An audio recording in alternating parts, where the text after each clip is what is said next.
ব্রাজিলের ফুটবল ইতিহাসে 24 বছরের এই বিশ্বকাপ করার নতুন কিছু নয়। 1970-এর সেই আইকনিক দলের পর 24 বছরের অপেক্ষা কাটিয়ে তুলনামূলক একটি দুর্বল দল নিয়ে 1994 সালে এই আমেরিকার মাটিতেই ব্রাজিল তাদের চতুর্থ বিশ্বকাপ জিতেছিল।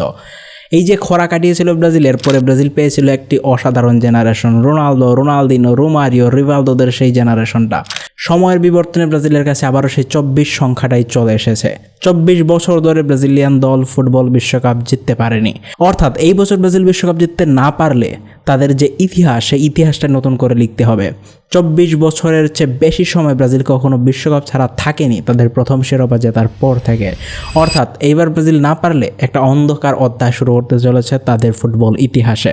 সো ব্রাজিলের এই বিশ্বকাপ দলে অনেক ত্রুটি আছে, কয়েকটা পজিশনে ভালো প্লেয়ার নেই, কিংবা এই জেনারেশনটাও সবচেয়ে ট্যালেন্টেড জেনারেশনের মধ্যে অবশ্যই নেই। কারণ আনচেলত্তি খুব বেশি সময় পাননি, মাত্র 12টা ম্যাচ পেয়েছেন। তবুও এই বিশ্বকাপ দলে এমন কিছু প্লেয়ার আছে যারা ব্রাজিলকে বিশ্বকাপ এনে দিতে পারে। সো আজকের ভিডিওতে আমরা ব্রাজিলের টপ 5 ইম্পর্টেন্ট প্লেয়ার নিয়ে কথা বলার চেষ্টা করব যারা এই বিশ্বকাপের মোড়কে পরিবর্তন করে দিতে পারেন। যারা চ্যানেলে নতুন আছেন অবশ্যই চ্যানেলটি সাবস্ক্রাইব করে পাশে বেল বাটনটি অন করতে ভুলবেন না। ফেসবুক পেজ থেকে দেখলে ফলো করতে ভুলবেন না। চলুন দেরি না করে শুরু করা যাক। প্রত্যেকটি স্কোয়াডে 26 জন প্লেয়ার থাকলেও 4 থেকে 5 জন প্লেয়ারই ওই স্কোয়াডের ভাগ্য নির্ধারণ করে দেন। নাম্বার 5-এ আমরা রাখছি বর্তমান বিশ্বের সেরা ডিফেন্ডার গ্যাব্রিয়েলকে। আর্সেনালের লম্বা এক প্রতীক্ষার পর প্রিমিয়ার লিগ জিতেছে তারা। তাছাড়াও চ্যাম্পিয়ন্স লিগের ফাইনাল পর্যন্ত তারা গিয়েছিল, আর সেখানে গ্যাব্রিয়েলের অবদান তো অবশ্যই বলা যায়। চ্যাম্পিয়ন্স লিগ ফাইনালে তিনি একটা পেনাল্টি মিস করেছেন, সেটা বাদ দিলে অনফিল্ডে একজন অসাধারণ ডিফেন্ডার ছিলেন তিনি। গ্যাব্রিয়েলের কিন্তু লাস্ট বিশ্বকাপ খেলার কথা ছিল, কিন্তু শেষ পর্যন্ত 5th চয়েস ছিলেন তিনি তিতের। আর তরুণ সেই গ্যাব্রিয়েলকে তখন তিতের সুযোগ দেননি, কিন্তু এই বিশ্বকাপে তিনি হতে চলেছেন ব্রাজিল ডিফেন্সের সবচেয়ে বড় ভরসার নাম। ফিজিক্যাল ডমিনেন্স হোক কিংবা 1 ভার্সেস 1-এ নিজের দুর্দান্ত দক্ষতা, এই সমস্ত কিছুই তাকে প্রিমিয়ার লিগের সবচেয়ে সেরা ডিফেন্ডারদের মধ্যে নাম করিয়ে নিয়েছে। তাছাড়া তার একটা অনন্য দক্ষতা রয়েছে সেট পিসে গোল করার। একজন ডিফেন্ডার হয়ে 2020 সালে তিনি প্রিমিয়ার লিগ জয়েন করেন। এরপর থেকে কোনো ডিফেন্ডার তার চেয়ে বেশি গোল করতে পারেননি। এটা আসলে অবাক করা একটা স্ট্যাটিস্টিক্স। 2020 সালে ডেবিউ হওয়ার পর তিনি মোট 20টি গোল করতে পেরেছেন, যার মধ্যে বেশিরভাগ গোলই তিনি করেছেন হেডারে। অর্থাৎ ব্রাজিলকে তিনি আক্রমণ ভাগেও হেল্প করতে চলেছেন। তাছাড়া একসময় তার যে দুর্বলতা ছিল সেই এরিয়াল দিক দিয়েও কিন্তু তিনি অনেক বেশি উন্নতি করতে পেরেছেন। এরিয়ালি ব্রাজিলের সবচেয়ে বেশি আক্রমণ হয়তো এই প্লেয়ারটাই রুখে দিবেন। তার ট্যাকলিং অ্যাবিলিটি বলুন কিংবা ব্লকিং অ্যাবিলিটি সম্ভবত ব্রাজিলের ডিফেন্সের মধ্যে সবচেয়ে ভালো। এখন শুধু প্রয়োজন মাথা ঠান্ডা রেখে গ্যাব্রিয়েলের সর্বোচ্চটুকু দেয়া।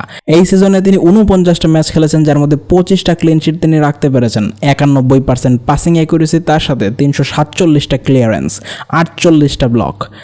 তার উপর তিনি অনেকটা ডিপ প্লাইং প্লে মেকারের মতো খেলতে পারেন, অর্থাৎ তার বল ডিস্ট্রিবিউশন কোয়ালিটি খুবই ভালো। ব্রাজিলের আক্রমণের শুরুটাও কিন্তু আমরা হয়তো দেখতে পেতে পারি গ্যাব্রিয়েলদের মাধ্যমেই। অনেক সময় কিন্তু ওভারল্যাপে উঠে যান এবং তিনি কিন্তু দলকে সাহায্য করতে পারেন।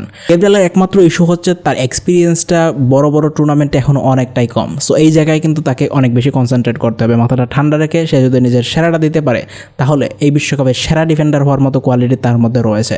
ব্রাজিলের ডিফেন্স নিয়ে যে এত সমস্যা দেখা যাচ্ছে, মার্কিনোস এবং গ্যাব্রিয়েলের মধ্যে একটা ভালো জুটি তৈরি হলে সেই সমস্যাটা কিন্তু অনেকটাই কমে যেতে পারে।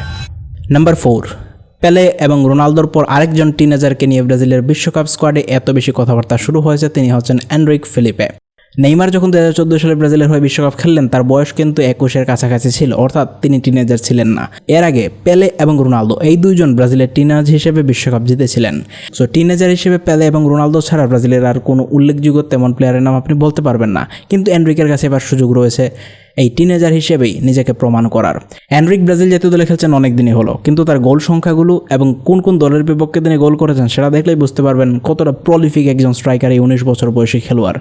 ব্রাজিল জাতীয় দলে তিনি 4টা গোল, একটা অ্যাসিস্ট করতে পেরেছেন, আর এই 4টা গোল প্রত্যেকটাই বড় বড় দলের বিপক্ষে খুবই গুরুত্বপূর্ণ মোমেন্টে। অর্থাৎ যখন দল চাপের মধ্যে থাকে সেই মুহূর্তে এন্ট্রি ভালো পারফরমেন্স করেন। এটাই কিন্তু প্রয়োজন বিশ্বকাপের মতো স্টেজে।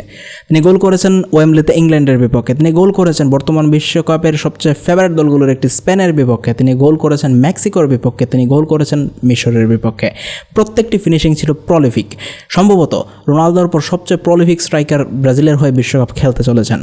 এর মাঝখানে আমরা অনেক নাম্বার 9 দেখেছি। এই বছরের বিশ্বকাপের নাম্বার 9 হচ্ছেন আরেকজন, কিন্তু এনরিকের উপর আমরা সবাই জানি যে দায়িত্বটা আছে সেটা তিনি কাজে লাগাতে পারবেন, বিকজ তিনি ইতিমধ্যে নিজেকে প্রমাণ করেছেন।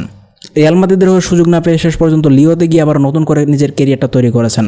নিজেকে শুধুমাত্র একজন স্ট্রাইকার নয়, এই সময়ের মধ্যে নিজেকে একজন প্রপার উইঙ্গারের মতো ডেভেলপ করার চেষ্টা করেছেন, যার কারণে এনরিকের সেই স্কিলসগুলো আমরা বিশ্বকাপে দেখতে পেতে পারি। এই সিজনে লিওনের হয়ে 14টা ম্যাচ খেলেছেন, 5টা গোল করেছেন, 7টা অ্যাসিস্ট করেছেন। আর সবচেয়ে বড় কথা, ব্রাজিল জাতীয় দলের হয়ে 123 মিনিট পর তিনি গোল করতে পেরেছেন। সো অ্যাকুরেসি কিন্তু তার খুবই ভালো। ব্রাজিল জাতীয় দলে খুব বেশি মিনিট কিন্তু তিনি পাননি, এমনকি বিশ্বকাপেও তিনি খুব বেশি মিনিট পাবেন না, হয়তো স্টার্টারও হবেন না। এই যে কয়েক মিনিট পাবেন না, সেখানে নিজের প্রেসিশনটা দেখাতে হবে। তার প্রেসিশন প্রবাবলি ভিনিসিয়াস এবং রাফিনা থেকেও ভালো। সে যদি 2টা বল পায় এর মধ্যে অ্যাটলিস্ট একটা গোলে পরিবর্তন করবে। সো এইরকম একজন প্লেয়ার তো প্রয়োজনই ছিল। এই বিশ্বকাপের সেরা তরুণ প্লেয়ার হওয়ার মতো কোয়ালিটি এনরিকের মধ্যে রয়েছে। এই জন্য শুধুমাত্র কার্লো আনচেলত্তিকে তাকে ঠিক জায়গায় ঠিক সময় ইউজ করতে পারতে হবে। Number 3, Raphinha.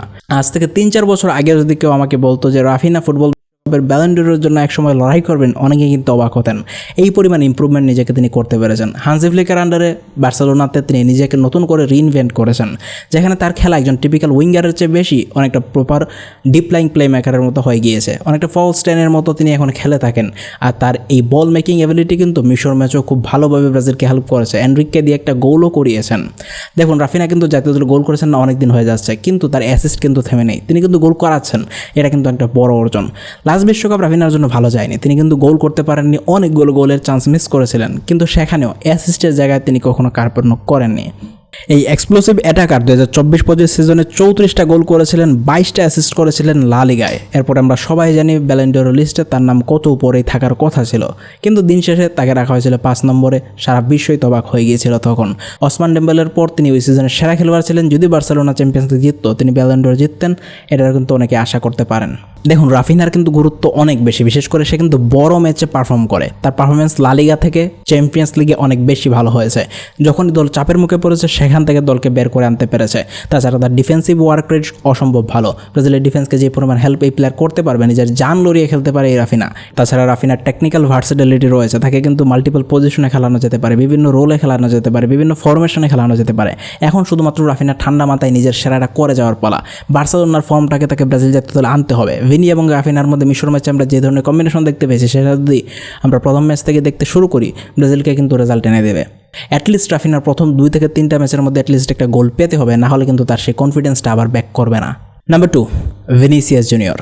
সম্ভবত যদি নেইমার না থাকতেন, তিনি এই বিশ্বকাপে ব্রাজিলের সবচেয়ে বড় স্টার হতেন। বর্তমান বিশ্বের সবচেয়ে সেরা লেফট উইঙ্গার, এ নিয়ে কারো কোনো কোয়েশন আছে? অবশ্যই থাকার কথা নয়। রিয়াল মাদ্রিদের হয়ে তিনি ইতিমধ্যে দুইটি চ্যাম্পিয়ন্স লিগ জিতে ফেলেছেন। ব্যালন ডিওরের লিস্টে তিনি ছিলেন 2 নম্বরে, হয়তো জিততেও পারতেন ওই সিজনে। তাছাড়া ফিফা দ্য বেস্টও ছিলেন একবার। ইতিমধ্যে নেইমারের পর সবচেয়ে সফল ফুটবলার হিসেবে নিজেকে প্রতিষ্ঠা করতে পেরেছেন। আর ওই ব্যালন ডিওরটা জিতে গেলে হয়তো নেইমারকেও ব্রাজিল জাতীয় দল না হোক, ক্লাব পারফরমেন্সে ছাড়িয়ে দিতে পারতেন। কিন্তু ভিনিসিয়াস জুনিয়র জাতীয় দলে পারফর্ম করতে পারেন না, এটাই সবচেয়ে বড় সমস্যা। কিন্তু কার্লো আনচেলত্তি জয়েন করার পর থেকে এতে অনেক পার্থক্য দেখা গিয়েছে। যখন গোল করছেন, তিনি পানামার মতো দুর্দান্ত একটা গোল করছেন, আর যখন গোল করছেন না, তখনও কিন্তু অ্যাসিস্ট করিয়ে যাচ্ছেন। তার ইম্প্যাক্টটা কিন্তু লেফট উইংয়ের দিকে প্রতি ম্যাচে দেখা যাচ্ছে। আর এই বিশ্বকাপের আগে যতগুলো ম্যাচ তিনি খেলেছেন, সেখানে নিজেকে কিন্তু প্রমাণ করেছেন। রিয়াল মাদ্রিদের সেই অ্যাসিস্টের ফর্মটা নিয়ে আসতে পেরেছেন। এখন শুধুমাত্র সেই ফিনিশিংটা নিয়ে আসতে হবে, যেটা রিয়াল মাদ্রিদে তাকে বিশ্বসেরা বানিয়েছিল। সো লা লিগায় কিন্তু 25-26 সিজনে 16টা গোল, 5টা অ্যাসিস্ট করতে পেরেছেন। আর ইউসিএলে 5 গোল 6 অ্যাসিস্ট, অর্থাৎ বড় স্টেজে নিজেকে কিন্তু তিনি অনেক বেশি প্রমাণ করে ফেলেছেন। ইউসিএলের ফাইনালে গোল করেছেন। সো এই প্লেয়ারটার উপর কিন্তু আমাদের এক্সপেকটেশন থাকা অত্যন্ত স্বাভাবিক। ভিনিসিয়াস জুনিয়র অন্য দলের জন্য এক ভয়ের কারণ, বিশেষ করে ওই পজিশনে যে সাইড ব্যাকরা খেলবেন, ফুল ব্যাকরা খেলবেন, তাদের জন্য তিনি একটা ভয়ের কারণ। বিকজ এই ভিনিসিয়াস জুনিয়র একা 4 থেকে 5 জন প্লেয়ারকে ব্যস্ত রাখতে পারেন, যা অন্য প্লেয়ারের কিন্তু স্পেস তৈরি করতে সাহায্য করে এবং তারা কিন্তু গোল পেতে পারেন। সো ব্রাজিল এই ভিনিসিয়াস জুনিয়র কেন্দ্রিকই এই বিশ্বকাপে খেলতে চলেছে, সেই নিয়ে কোনো সন্দেহ নেই। ভিনিসিয়াস জুনিয়রকে কেন্দ্র করেই কিন্তু কার্লো আনচেলত্তি নিজের ট্যাকটিক্স সাজাতে চলেছেন, এবং সেখানে ভিনিসিয়াস জুনিয়রের কাছ থেকে বেস্টটা বার করে আনা কিন্তু ব্রাজিলের সবচেয়ে বড় চ্যালেঞ্জ। এটা আমাদের বুঝতে হবে। ভিনিসিয়াস জুনিয়র কিন্তু কোনো ইনএক্সপিরিয়েন্স প্লেয়ার নন। তিনি কিন্তু গত বিশ্বকাপে খেলেছেন, গত বিশ্বকাপে গোলও করেছেন। এই বিশ্বকাপে শুধুমাত্র এই দায়িত্বটা নিজের ঘাড়ে নিতে হবে, যেটা কিন্তু লাস্ট বিশ্বকাপে তাকে নিতে হয়নি। এখন কিন্তু তিনি পরিপূর্ণ প্লেয়ার, তার সেই দায়িত্ব নেওয়ার কোয়ালিটি থাকতে হবে। ভিনিসিয়াস জুনিয়রের কাছ থেকে আমাদের এক্সপেকটেশন অনেক বেশি। তাকে যখন জিজ্ঞেস করা হয়েছিল এই বিশ্বকাপে তিনি কয়টি গোল করবেন, তিনি বলেছিলেন অ্যাটলিস্ট 2টা। এটার কিন্তু কারণ আছে। ভিনিসিয়াস জুনিয়র গোলের চেয়ে বেশি কিন্তু অ্যাসিস্টে গুরুত্ব দেন। সো ব্রাজিলকে যদি এই বিশ্বকাপে অ্যাটলিস্ট 4 থেকে 5টা অ্যাসিস্ট এনে দিতে পারেন, এটা কিন্তু একটা বড় অর্জন হতে পারে। দেখা যাক বড় স্টেজে তিনি পারফর্ম করতে পারেন কিনা। অ্যান্ড নাম্বার 1, ব্রাজিল জাতীয় দলের প্রাণ ভোমরা নেইমার জুনিয়র। ব্রাজিলিয়ান ফুটবল ইতিহাসের সর্বোচ্চ গোল স্কোরার, যে প্লেয়ারটাকে কেন্দ্র করে ব্রাজিলের সমস্ত ফুটবল ফ্যানরা এক সারিতে দাঁড়িয়ে বলতে পারেন তিনি ব্রাজিলিয়ান ফুটবল ইতিহাসের লাস্ট 10 বছরের সর্বশ্রেষ্ঠ প্লেয়ার। তবে তিনি এই 10 বছরের লিস্টটাকে সর্বকালের লিস্টে নিয়ে যেতে পারেন যদি বিশ্বকাপ জিততে পারেন। নেইমার হয়তো সব ম্যাচে খেলবেন না, বেশিরভাগ ম্যাচে হয়তো স্টার্টারও থাকবেন না, অনেক বেশি ম্যাচ টাইমও পাবেন না, কিন্তু এই সময়ের মধ্যে তিনি নিজেকে প্রমাণ করবেন, এটা সবার আশা। ইতিমধ্যে বিশ্বকাপে 8 গোল হয়ে গিয়েছে। তার কাছে সুযোগ রয়েছে বিশ্বকাপ ইতিহাসের সর্বোচ্চ গোল স্কোরারদের মধ্যে নিজের নাম নামটা খচিত করে ফেলার। সেক্ষেত্রে প্রতি ম্যাচে অ্যাটলিস্ট গোল করতে হবে, যে ম্যাচগুলো তিনি সুযোগ পাবেন। ব্রাজিল জাতীয় দলের 79টা গোল করে ফেলেছেন এবং 57টা অ্যাসিস্ট করে ফেলেছেন। ওয়ার্ল্ড কাপে তার গোল সংখ্যা 8টি এবং 4টি অ্যাসিস্ট তো রয়েছেই। তাছাড়া আমরা জানি তিনি এই বিশ্বকাপে খেলার জন্য কী পরিমাণ কষ্ট করেছেন, নিজের সর্বোচ্চটুকু দিয়েছেন, বারবার ইনজুরি থেকে পরে শেষ পর্যন্ত ফিরে এসেছেন। এবার তার কাছে সুযোগ, তার জন্য ব্রাজিল জাতীয় দল খেলতে চলেছে, তিনি এই ব্রাজিল জাতীয় দলের মূল লিডার হতে চলেছেন। ব্রাজিল জাতীয় দলকে যদি বিশ্বকাপ জিততে হয় তাহলে নেইমারকে এই বিশ্বকাপে নিজের জাদুটা দেখাতেই হবে, বিশ্বকাপের সেরা খেলোয়াড় হতেই হবে।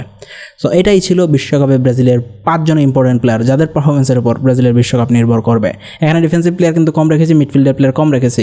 এর কারণটা আপনি ক্লিয়ারলি বুঝতে পারছেন, ব্রাজিলের মূল অ্যাটাকিং স্টাইলটা কিন্তু অ্যাটাকিং, এটা আমাদের বুঝতে হবে। সো আপনার মতামত কমেন্টে জানিয়ে দিন, যদি আপনি ডিসএগ্রি করেন সেটাও কমেন্টে জানাতে ভুলবেন না। এর পরবর্তীতে কোন টপিকে ভিডিও দেখতে চান সেটা কমেন্টে জানিয়ে দিন। Thank you for watching this video.